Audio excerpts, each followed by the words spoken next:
नमस्कार, मैं हूं मुस्कान सिंह और आप देख रहे हैं ट्रेंडिंग न्यूज भारत। और इस वक्त की बड़ी खबर आ रही है बिहार के पटना से, जहां दूसरा जो सबसे बड़ा ठगी का काम नीतीश कुमार ने किया है पिछले 10 वर्ष में, दलित महादलित के नाम पर बहुत दिन से राजनीति चल रही है। आपको याद होगा नीतीश कुमार ने 2006 में महादलित विकास योजना, महादलित विकास मिशन बनाया था। उस मिशन में एक बड़ा वादा ये किया गया था कि दलित समाज के जितने लैंडलेस होमलेस लोग हैं उनको 3 डिसमिल जमीन, 1306.8 स्क्वायर फीट जमीन घर बनाने के लिए दिया जाएगा। ये वादा नीतीश कुमार ने महादलित मिशन के नाम पर 2008-06 में किया था। योजना शुरू की गई 2008 में और पिछला जो आंकड़ा अभी उपलब्ध है, सरकार के द्वारा उपलब्ध कराया गया है, उसके अनुसार 2,34,000 दलित परिवारों को, उसमें कुछ ईबीसी परिवार भी शामिल हैं, 2,34,000 परिवारों को ही आज तक ये 3 डिसमिल जमीन दी गई है। और उसमें भी आश्चर्य की बात सुनिए, अभी एक देशपाल कमेटी है जो प्लानिंग कमीशन ने इस योजना के इवैल्यूएशन के लिए उनका इस्तेमाल किया, उनको भेजा पटना बिहार में, और देशपाल कमेटी की रिपोर्ट में बताया गया है कि 2,34,000 परिवारों को, जिनको सरकार कह रही है कि हमने लैंड 3 डिसमिल जमीन दे दिया, उसमें 1,20,000 परिवार ऐसे हैं जिनको जमीन तो दी गई लेकिन आज तक उसको पोजेशन नहीं मिला। उसको कहीं बाढ़ का, कछाड़ का ऐसा जमीन दिया है जिसका पोजेशन ही नहीं मिला। तो सरकार से दूसरी मांग हम लोग कर रहे हैं कि पहला तुमने जाति के नाम पर, जाति जनगणना के नाम पर सब में झगड़ा लगाने का कोशिश किया। दूसरा, ये दलित महादलित के नाम पर इतना दिन से रोटी सेक रहे हो, तो महादलितों को जो 3 डिसमिल जमीन देने की बात कही गई थी, कुल यहाँ पर 50 लाख से ज्यादा ऐसे दलित महादलित परिवार हैं जिनको ये इसका योजना का लाभ मिलना चाहिए था। सरकार के हिसाब से सिर्फ 2,34,000 लोगों को, परिवारों को ये लाभ मिला। और केंद्र सरकार की प्लानिंग कमीशन की कमेटी बता रही है कि उस 2,34,000 में से भी 1,20,000 लोग ऐसे परिवार है जो कह रहे हैं कि जमीन कागजे पर मिला, जमीन आज तक हमको मिला नहीं है। तो दूसरी मांग यह है कि दलित महादलित के वोट से कुर्सी पर बैठे नीतीश कुमार और भाजपाई बताए कि ये दलित महादलितों को कब ये घर का जमीन उनको 3 डिसमिल मिलेगा। और क्या गया है, तो जन स्वराज परिवार 3 मांग रख रहा है। एक, कि जातीय जनगणना के आधार पर, उसके नाम पर राजनीति करके समाज को बांटने लड़ाने वाली जनता वाली सरकार, उस पर व्हाइट पेपर जारी करो और 1 महीना में बताओ कि आरक्षण पर क्या हुआ। दूसरा, 94 लाख परिवारों को किस दिन 2 लाख रुपया दोगे और 39 लाख होमलेस परिवारों को 1,20,000 रुपया कब दिया जाएगा।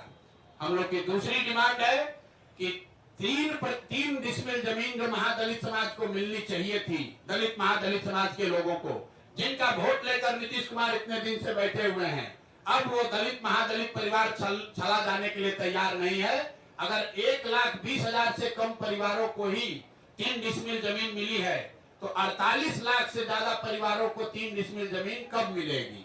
और इसमें यह भी बता दूं कि अभी सरकार के आंकड़ों के हिसाब से करीब 25 लाख एकड़ जमीन, जिसमें सीलिंग के नाम पर जब्त की हुई करीब 11.5 लाख एकड़ जमीन और विनोबा आंदोलन, भूदान आंदोलन में मिली हुई 7 लाख एकड़ जमीन, जिसका कोई हिसाब नहीं है कि ये जमीन किसके पास है, किसको दिया गया है।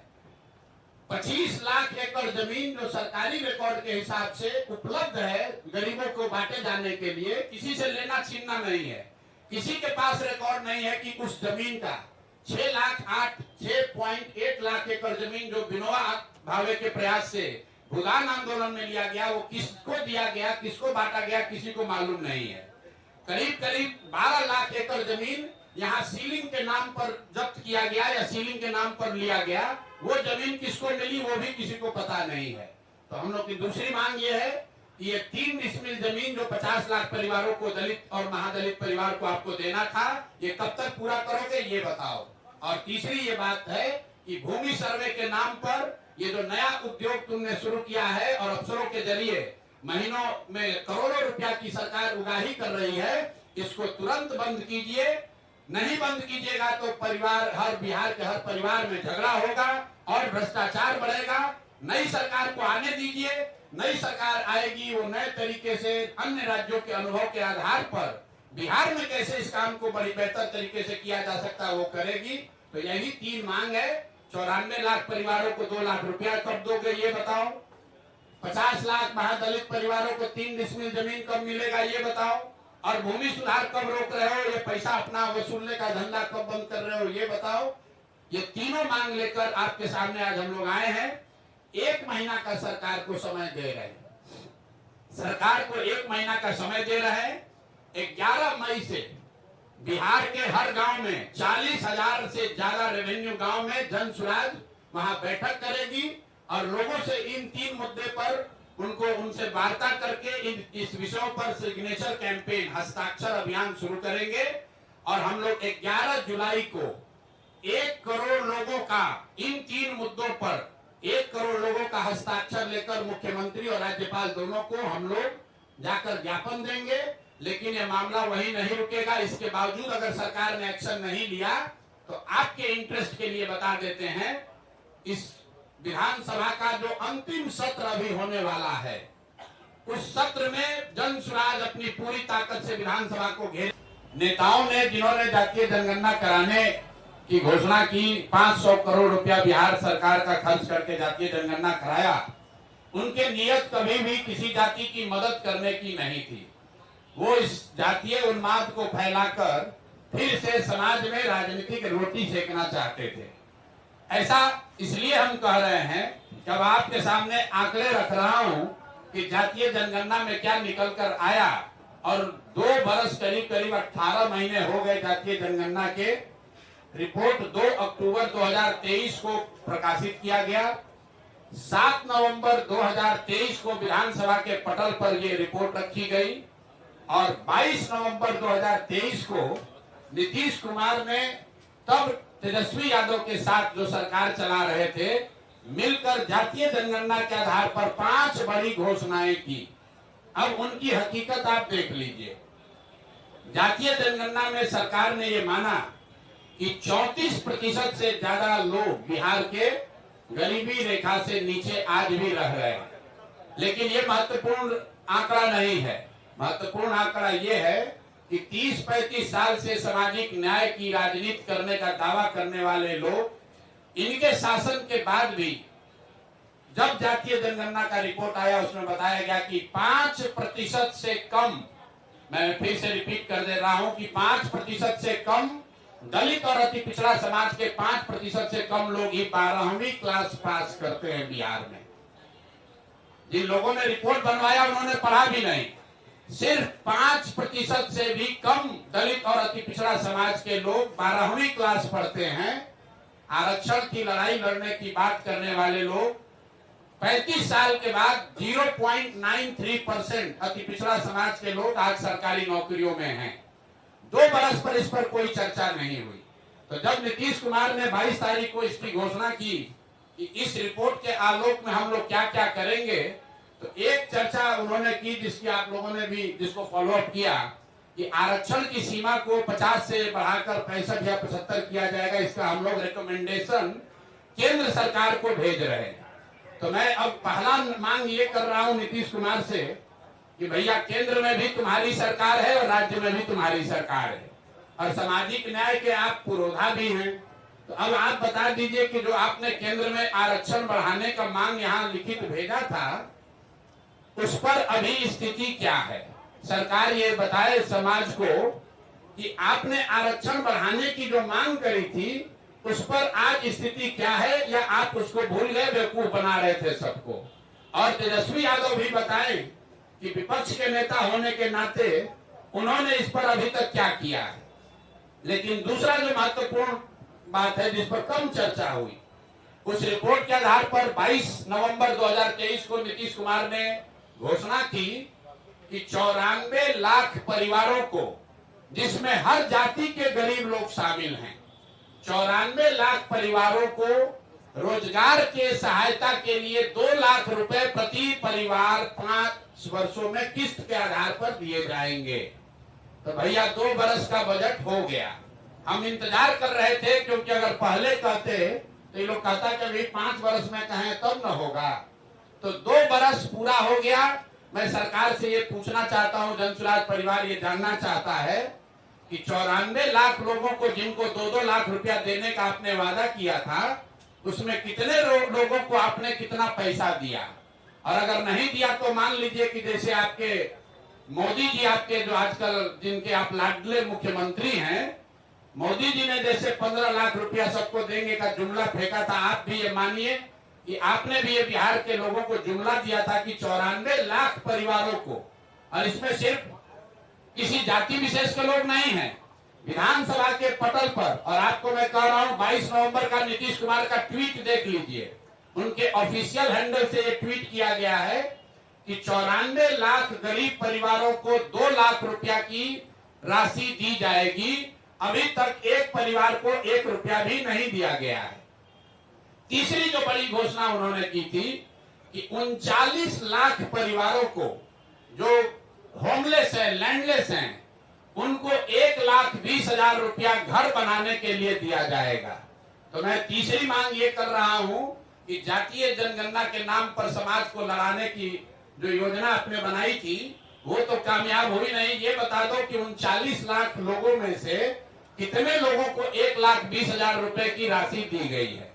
तो जातीय जनगणना को लेकर मेरे 3 सवाल जनसुराज के हैं।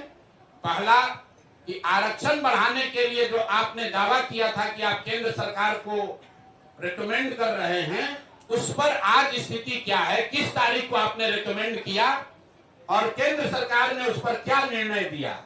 क्योंकि केंद्र में भी भाजपा और नीतीश की ही सरकार है, और अगर नहीं दिया तो प्रधानमंत्री अभी आ रहे 24 तारीख को, तो मधुबनी में प्रधानमंत्री को यह घोषणा करना चाहिए, जवाब देना चाहिए, क्योंकि जदयू के लोग भी भीड़ जुटाने में लगे हैं।